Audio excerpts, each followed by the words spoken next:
சங்கரி, இந்த பதி பசு பாசம் அப்படின்னு சொல்றாங்கல்ல சைவ சித்தாந்தத்துல. ஸோ இதோட உண்மை அர்த்தம் என்ன? பதி பசு பாசம். ஸோ இது மூன்றுமே வந்துட்டு ஒரு லிங்கா இருக்கிறது. இதுல பதின்றது யாரு? இறைவன். பசுன்றது யாரு? நம்மளுடைய உயிர்.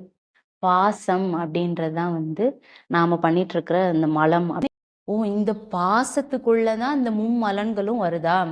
இது பொய் அப்படின்றது தெரியாம இந்த லூப்ல சுத்திட்டே தான் இருப்போம். பிறப்பு இறப்பு பிறப்பு இறப்புன்னு சொல்லிட்டு வேற உடல் எடுத்து நாம போயிட்டே தான் இருப்போம். ஸோ நம்ம அந்த பதி அப்படின்னு சொல்ற இறைவனை அடையிறதுக்கு தடையா இருக்கிறது பாசம் அப்படின்னு சொல்ற இந்த மும்மலன்கள் தானா? எப்ப நம்ம பசு இந்த உயிரும் இந்த பாசமும் சேர்ந்து அந்த இறைவனை அடைதோ அப்பதான் நமக்கு முக்தி மோட்ச பேர் அப்படின்றது. அப்ப நம்ம இறைவனே சென்றடைவோம். நம்ம சித்தர்கள் இறை உண்மைய வெறும் 3 வார்த்தையில சொல்லி வச்சிருக்காங்கல்ல, செம்மல்ல.